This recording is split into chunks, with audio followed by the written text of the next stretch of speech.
تو میں یہ عرض کر رہا تھا، دیکھو مخلوق کے سامنے رونا، رو لیتا ہے انسان، کبھی پریشان ہوتا ہے تو رو لیتا ہے، ہر ایک میں توکل برداشت ایک جیسی نہیں ہوتی، لیکن اللہ کو مخلوق کے سامنے رونا پسند بولو نہیں ہے۔ میری عادت ہے، میں اپنے بھی کچھ معمولات کبھی کبھار بتا دیتا ہوں، کبھی اللہ نہ کرے کوئی بیماری آئے، اللہ نہ کرے، تو میں کبھی دعا کی درخواست بھی مسجد میں اعلان نہیں کرواتا۔ جیسے 8-10 سال پہلے مجھے ملیریا ہو گیا تھا، کافی رمضان میں ہوا، کافی بیمار، اور ملیریا بھی اپنی حماقتوں سے ہوا، احتیاط نہیں کی اور ہو گیا تو بھی ٹیسٹ نہیں کرایا۔ فنٹر گیری چل رہی تھی اس وقت، تھوڑی انسان ذرا اور ینگ ہوتا ہے تو فنٹر پنا اس میں زیادہ ہوتا ہے، ٹیسٹ کروا لیتا، ٹائم پہ علاج ہو جاتا تو مسئلہ نہیں بنتا۔ بخار ہوا، اتر رہا ہے، چڑھ رہا ہے بخار، فنٹر گیری میں ہی ہم زندگی گزار رہے ہیں، وہ بہت ہی خطرناک ہو گیا۔ یہاں مؤذن، میں مارکیٹ سے شارٹ ہو گیا، 10-12 سال پرانی بات ہے۔ مارکیٹ سے جب بھی کوئی چیز شارٹ ہوتی ہے جو ہر وقت اویلیبل ہو تو لوگوں کو ٹینشن ہوتی ہے۔ مؤذن صاحب نے یہاں اعلان کر دیا، امام صاحب کی طبیعت بہت خراب ہے، تمام حضرات سے دعاؤں کی درخواست۔ میں نے مؤذن صاحب کی کھچائی کی، میں نے کہا میں نے آپ کو کہا ہے کہ آپ پبلک کو بتائیں کہ امام صاحب کی طبیعت خراب ہے، کیا ضرورت ہے شور مچانے کی؟ طبیعت کا ٹھیک ہونا، طبیعت کا خراب ہونا، یہ سب چیزیں نیچرل ہیں، نارمل ہیں، کبھی ٹھیک ہوگا، کبھی خراب ہوگا، کبھی مرے گا، کبھی جیے گا، ہر چیز کی مسجد سے اناؤنسمنٹ۔ پھر لوگوں کے فون آنا شروع، سنا ہے آپ بیمار ہو گئے، وہ ایک درد سر بن جاتا ہے انسان کے لیے۔ صرف ان لوگوں کو انسان بتا دے، اپنے چند بزرگوں کو جن سے اسپیشلی دعا کی درخواست کی جا سکتی ہے، بھئی طبیعت خراب ہے، آپ سے کہہ رہا ہوں کہ آپ میرے لیے دعا کریں۔ شور مچانے کی، لوگوں میں پبلش کرنے کی اس کو کی ضرورت نہیں ہے، یہ اللہ کو پسند نہیں ہے یہ عادتیں۔ آج اب دیکھو آبادی بڑھ رہی ہے نا، میں ہر نماز میں کوئی پرچی آ رہی ہوتے، میرے فلاں کا بیمار ہے ان کے لیے دعا کرا دیں، میرے چچا کی طبیعت خراب ہے ان کے لیے دعا کرا دیں، میرے فلاں کا انتقال ہو گیا ان کے لیے دعا کرا دیں۔ اس کا کیا ہوتا ہے، میرے دماغ میں ان کا نام رکھنا مشکل ہو جاتا ہے، نام رکھنا کیا ہو گیا، الحمدللہ اللہ کا گلے کا ایک توخ ختم ہو گیا۔ تو ایک دن ایسا ہوا، فجر کے بعد پرچی، ظہر کے بعد پرچی، اب میں پوری نماز میں بندے کا نام دماغ میں رکھا ہوا ہے کہ وسیم سجاد جو حلیم کی دیگ والے ہیں ان کی طبیعت سیٹنگ چل رہی، نماز کے بعد دعا کرانے، کیونکہ نہیں کراؤ پھر لوگ ناراض ہوتے ہیں، آپ کو بولا تھا ان کے لیے دعا کراؤ، یا تو پرچی وہاں لے جا کے رکھ دیں نا، زبانی میں اور ٹینشن۔ تو ایک دن ایسا ہی ہو گیا، مجھے پاس ایک ظہر میں ایک صاحب آئے کہ جی وہ فلاں کی طبیعت خراب ہے۔ میں نے کہا یار میں ہول سیل کے حساب سے دعا مانگ لوں گا، اے اللہ جس کی بھی طبیعت خراب ہے ٹھیک کر دے یا عافیت سے اٹھا لے، یہ تو نہیں میں نے کہا، خیر ٹھیک کر دے اس کو، اور جو دنیا سے جا چکے ہیں اللہ ان سب کی، یہ تو چلتا رہے گا بھائی، کوئی مرے گا کوئی جیے گا۔ امام کو کیا مرغا بنایا ہوا ہے، کیا بنایا ہوا ہے آپ لوگوں نے امام کو، پورے محلے کی رپورٹیں اس کو، ہر گھر میں وہ فلاں بیمار فلاں۔ میں نے کہا، انہوں نے کہا نہیں، اجتماعی دعا میں یہ ہوتا ہے اللہ ہو سکتا ہے کسی کی سن لے، اللہ ہو سکتا ہے کسی کی سن لے، شاید وہ ادھر کونے میں ایک بندہ بیٹھا ہوا اس کی ٹھا کر کے اوپر۔ میں نے کہا دیکھو دعا اس کی زیادہ قبول ہوتی ہے جو درد دل سے مانگتا ہے، اور درد دل سے آپ کے ریلیٹو مانگیں گے، کسی کو کیا پتا کہ سجاد حلیم والا کون ہے، وسیم کباڑ والا کون ہے، سلیم گولے گنڈے والا کون ہے، اور شریف پنچر والا کون ہے، کسی کو کیا پتا یار۔ جب اس طرح دعائیں مانگیں گے لوگ کہیں گے اللہ ہے وہ ٹھیک کر دے، تیری مرضی، نہیں بھی کر تو کوئی اتنی بڑی ٹینشن والی بات نہیں ہے۔ آپ اپنے خاص محبت والے چاہنے والوں کو بتایا کرو، کوئی بزرگ ہیں جن سے تعلق ہے، یا امام سے خود کہہ دو کہ مفتی صاحب میرے فلاں کی طبیعت خراب ہے آپ دعا کر دیں، کیونکہ آپ کو عقیدت ہے امام صاحب سے، شاید ان کی دعا، تو انسان کھڑے کھڑے وہی دعا کر دے، یہ سنت ہے۔ صحابہ نبی کے پاس آ کے یہ نہیں کہتے تھے کہ مسجد نبوی میں فلاں کے لیے دعا کروا دیں، صحابہ یہ کہتے تھے یا رسول اللہ آپ میرے لیے یہ دعا کر دیں، نبی اسی وقت کھڑے کھڑے ان کے لیے دعا کرتے تھے، اور بہت دفعہ سامنے قبول بھی ہو جاتی تھی۔ نبی صلی اللہ علیہ وسلم نے ایک دفعہ ارشاد فرمایا کہ میری امت کے 70,000 لوگ بغیر حساب کتاب کے جنت میں داخل ہوں گے جو اللہ پہ بہت زیادہ توکل کرتے تھے۔ تو ایک صحابی کھڑے ہوئے، حضرت عکاشہ، مجمع میں انہوں نے کہا یا رسول اللہ میرے لیے دعا کر دیں, میں بھی انہی میں سے ہوں. یہ نہیں کہا یا رسول اللہ میرے لیے 27ویں رات کو سب کے سامنے دعا کروا دیے گا, بس یا رسول اللہ آپ میرے لیے بھی دعا کر دیں. آپ نے فرمایا اے اللہ اللہم اجعل عکاشۃ منہم, اے اللہ عکاشہ کو بھی ان لوگوں میں شامل کر دے. جب حضرت عکاشہ کی دعا نبی نے مانگی, صحابہ کو تو جوش میں. ظالم سے لوگ ڈرتے ہیں نا, لوگ تجھ سے ڈریں, لوگوں کے دل میں تیرا خوف ہو, یہ غلط ہے, لیکن اس سے بہتر ہے کہ لوگ تجھ پہ ترس کھائیں. نہیں آ رہی بات. دیکھو دو غلط چیزیں ہیں, لوگ آپ سے ڈریں یہ بھی کیا ہے غلط, یہ تو ظالم ہونے کی علامت ہے نا, ظلم کر رہے ہو آپ, لوگوں کو ڈرا رہے ہو. لیکن اس نے کہا یہ غلط ہے مگر اتنا نہیں جتنا یہ غلط ہے کہ لوگ آپ پہ ترس کھائیں. یہ زیادہ غلط ہے, یہ آپ کے کمزور ہونے کی, یہ آپ کے بے عزت ہونے کی دلیل ہے. ظالم کی بھی عزت ہو جاتی ہے, ڈر سے ہوتی ہے.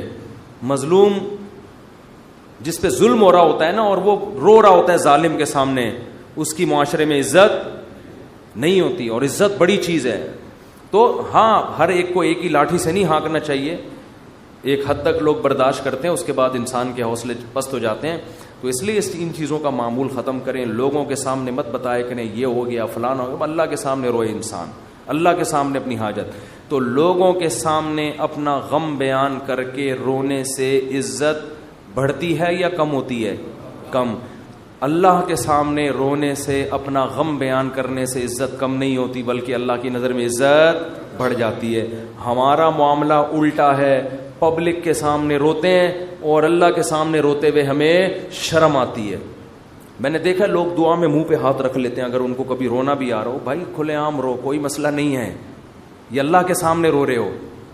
ہاں لوگوں کو دکھانے کے لیے مت رو. آج کل ٹیلی ویژن میں اس قسم کی چیزیں بھی موجود ہیں, پروگرام چل رہے ہوتے ہیں رونے کے, اشتہار لگے ہوتے ہیں ہمارے ہاں, رو رو کے دعائیں مانگی جائیں گی. آدمی حیران ہوتا ہے, تم نے پہلے سے ہی اشتہار لگا دیا اور بالفرض تمہیں رونا نہیں آیا تو پبلک کہے گی تم نے اعلان تو یہ کیا تھا رو رو کے دعائیں مانگی جائیں گی, کم بخت رو کیوں نہیں رہا ہے اب تو یہ ناٹک اور یہ ڈرامے اللہ کو پسند نہیں ہے. اور کمال کی بات یہ کہ ہمارے نبی نے فرمایا اللہ سے رو کے دعا مانگو, رونا نہ آئے تو ٹینشن کی بات نہیں ہے, رونے والی صورت بنا لو, انداز رونے والا ہو, اسٹائل رونے والا ہو, جیسے بھکاری مانگ رہے ہوتے ہیں. دیکھو رونا نہ آئے اور انداز رونے والا بنا لے, یہ رونے سے بھی زیادہ بہتر ہے, کیونکہ اللہ کہتا ہے کہ اس کے بس میں جو ہے وہ اس نے چھوڑا نہیں ہے. کیونکہ جب رونا آتا ہے تو دعا میں دل لگتا ہے, رونا نہیں آتا تو دعا میں دل نہیں لگتا, پھر بھی انسان مانگتا ہے. یہ ادا اللہ کو زیادہ پسند ہے. بہت مشکل ہے بات سمجھانا, بہت. آج کل لوگ کہتے ہیں نا عبادت میں دل ہی نہیں لگ رہا. ارے عبادت میں دل لگے گا تو وہ تو مزہ آئے گا نا عبادت میں. کمال تو جب ہے جب دل نہ لگے پھر بھی کرو عبادت, پھر بھی عبادت کرے انسان. تو اللہ کے سامنے روتے ہوئے شرم محسوس, بولو مذاق اڑاتے ہیں, تو اللہ کا نام آسمانوں میں بلند کرتے ہوئے ہمیں شرم محسوس نہیں کرنی چاہیے. اس لیے کبھی جنگل میں, ٹرین میں, جہاں ٹرین اگر اسٹیشن پہ ہے تو اذان کی ضرورت نہیں ہے, لیکن اگر جنگل میں ہے اور آپ نے فرض نماز پڑھنی ہے تو ایسے ٹرخانے والے طریقے سے نماز نہ پڑھا کرو, بلکہ پراپر طریقے سے کھڑے ہو کر قبلہ تلاش کرو کدھر ہے, پراپر طریقے سے اذان دو. اس میں اگر شرم آ رہی ہے تو اور زیادہ دو, ٹھیک ہے نا. اللہ کو بتاؤ کہ اللہ ان کم بختوں کو نماز چھوڑتے ہوئے شرم نہیں آ رہی, تو مجھے تیرا نام بلند کرتے ہوئے شرم کیوں آئے گی. اذان بہت بڑی عبادت ہے, اللہ کی کبریائی آسمانوں میں بلند ہوتی ہے. اور ایک بات اذان پہ آئی ہے تو یہ بھی بتا دوں, اذانیں بہت لمبی کھینچنا یہ سنت نہیں ہے. آج کل اذان شروع ہوتی ہے, اللہ, وہ اتنا کھینچتا ہے اذان کو, اتنا کھینچتا ہے, یہ مد کہیں بھی ثابت نہیں ہے اذان میں. دیکھو اللہ اکبر میں جو الف کی مقدار ہے نا, اللہ, یہ اللہ ہی ہے بس, اللہ نہیں ہے کہیں بھی. تجوید کی روح سے ادھر مد بنتا ہی نہیں ہے. ہاں جب آپ کہتے ہیں حی علی الصلاح تو یہاں مد ہے, صلاح کو کھینچ سکتے ہیں, حی کو نہیں کھینچ سکتے. حی علی الصلاح, لوگ کیا کریں, حی علی الصلاح, عجیب عجیب اذانیں ہو رہی ہیں. ایک دفعہ ہم کہیں گئے نماز پڑھنے کے لیے, تو اذان جب شروع ہوئی نا تو وہ کہنے لگے ایسے اسٹائل میں اذان کے, میں ابھی بتاؤں گا تو پھر وہ میم بن جائے گی اس پہ. تو بس وہ خود ہی سوچ لیں. ہم لڑکے بیٹھے تھے, ہم کو ہنسی آنے لگی, ہم نے کہا یہ کیا کر رہے, پتہ نہیں اذان دے رہے کیا کر رہے. ایک امام نماز پڑھا رہے تھے, السلام, پوری نماز صحیح پڑھائی, جب وہ سلام پھرنے لگے تو السلام علیکم ورحمۃ اللہ. ہم نے کہا یار اچھا بھلا السلام علیکم ورحمۃ اللہ پڑھ رہے تھے, السلام علیکم ورحمۃ اللہ کر کے ادھر گھما. عجیب, نہ قرآن سیکھتے ہیں نہ اذان سیکھتے ہیں. جس کو کھڑا کر دو لے جا کے بس وہ شروع کر دیتا ہے. ایک امام کے پیچھے ہم نے نماز پڑھی دیہات میں, وہ پوری سورہ فاتحہ غلط پڑھ رہے تھے لیکن ان کو توئیں پڑھنا آتا تھا. بس انہوں نے نورانی قاعدے میں توئیں کا لفظ اچھی طرح سیکھ لیا تھا. تو ہوتا ہے, یہ تا نہیں ہوتا. باقی کچھ سیکھا نہیں انہوں نے. اب وہ نماز پڑھا الحمدللہ رب العالمین, حمدو کو پڑھ رہے ہیں حمدو, ہم نے برداشت کر لیا. اہدنا الصراط مد ہے, الا پہ نہیں ہے, نہیں آ رہی بات. ہم ایسے ہی اذان دیا کرتے تھے. لوگ کہتے ہیں حرم میں اتنی لمبی اذانیں ہو رہی ہیں, وہ حرم کا ماحول ہے, ایک حرم کی ایک برکت ہے, وہاں لمبی اذان ہی تو سننے کے لیے جاتے ہیں لوگ. بہت سے عرب علماء کو اس پہ بھی اشکالات ہیں. بہت سے عرب تو کہتے ہیں یہ حرم میں بھی جو اتنی لمبی ہو رہی ہے یہ خلاف سنت ہے, لیکن وہ تو حرم کا معاملہ ہے, ان کو اپنے حال پہ چھوڑ دو. وہ پھر بھی وہاں مسئلہ یہ ہے کہ وہاں کا تو ماحول ہی ایسا ہے نا. نارملی جب آپ اذان دیں تو اتنی لمبی اذان نہیں ہونی چاہیے کہ لوگوں کے لیے اس وقت خاموش رہنا, اس کا ادب کرنا ایک آزمائش بن جائے. اور پھر اسپیکر اتنے بھاری بھرکم نہیں ہونے چاہیے کہ اس اذان سے لوگوں کے کان کے پردے پھٹنا شروع ہو جائیں. اس سے لوگ پھر ان شاعر اسلام کی عزت کرنے کے بجائے توہین کرنا شروع کر دیتے ہیں. خاص طور پہ غیر مسلم ممالک میں جہاں آپ کو کوئی اذان کی پرمیشن دے دے تو اعتدال سے اذان دیں, ان کے آرام کا خیال رکھیں. تو جلدی سے میں یہ بات کو ختم کروں. دیکھو, دعائیں مانگنے میں شرم اور آر محسوس نہ کرو. اللہ کے سامنے گڑ گڑانے میں شرم اور آر محسوس نہ کرو, اس کا معمول بنا لو. حضرت عمر فرمایا کرتے تھے کہ میری دعا قبول ہو رہی ہے یا نہیں, مجھے اس سے غرض نہیں ہے, مجھے اس سے غرض ہوتی ہے کہ مجھے دعاؤں کی توفیق مل رہی ہے کہ نہیں مل رہی.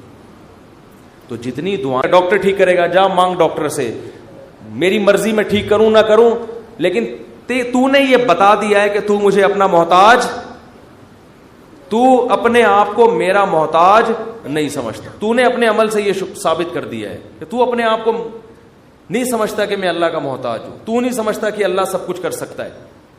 اس لیے اللہ کی نظر میں دعا کی ویلیو ہے. اگر آپ کا کوئی مسئلہ اٹکا ہوا ہے اور آپ اس کے اسباب اختیار کرتے ہو, دعا نہیں مانگتے, اللہ کہتے ہیں تیرا یہ خیال ہے کہ مسئلے میں دور نہیں کر سکتا, مسئلے تیرے گورنمنٹ دور کرے گی. تو یہ تکبر ہے جو آپ کو سزا کا ذریعہ بنے گا اور برکتیں چھین لے گا آپ کی زندگی سے. اس لیے قرآن کے الفاظ دیکھو, وقال ربکم ادعونی استجب لکم. اللہ کہتے ہیں کہ مجھ سے دعا مانگو, میں تمہاری دعا کو قبول کروں گا. ٹھیک ہے بھائی, یہ آپشن ہے نا.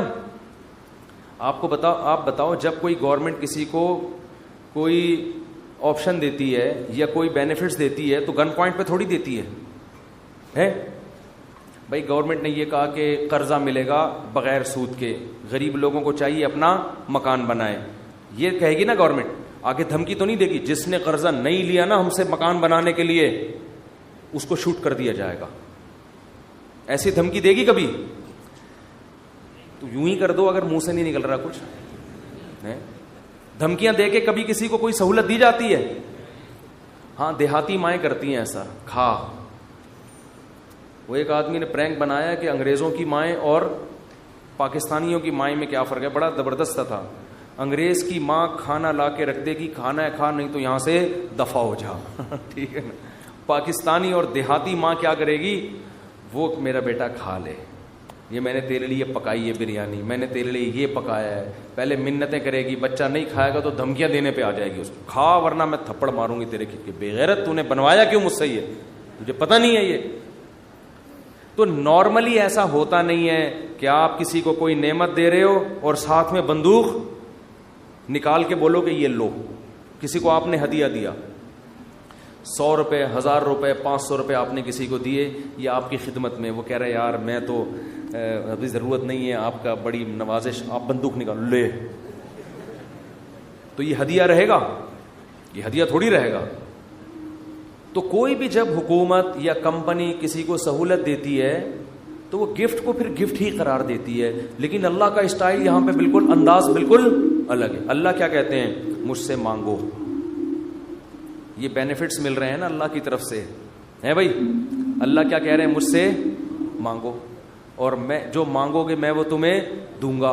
بس یہ اللہ ٹھیک ہے، ہمیں تو نے بتا دیا کہ ہم مانگیں گے اور تو دے گا، ہمیں یہ بات پتہ چل گئی، اب ہماری مرضی، ہم جب چاہیں تو اس سے مانگے، ہمیں یہ سہولت کا پتہ چل گیا، اب ہم ہماری مرضی، اب ہمارے، کہتے ہیں اٹس اپ ٹو یو، کہتے ہیں نا یہ اب آپ کے اوپر ہے، آپ مانگے یا نہیں مانگے۔ نہیں، آگے اللہ نے بندوق نکال لی ہے ٹھیک ہے نا، بندوق نکال لی۔ اللہ کہتے ہیں ان الذین یستکبرون عن عبادتی، یاد رکھو مجھ سے مانگنے میں تکبر کیا، میں نے تو کہا ہے مانگو، اگر نہیں مانگا، کبر سے کام لیا کہ نہیں جی ہم نہیں مانگ رہے، سیدخلون جہنم داخرین، ذلیل کر کے جہنم کی آگ میں پھینک دوں گا۔ بھائی اللہ تو ہمیں گفٹ دے رہا ہے،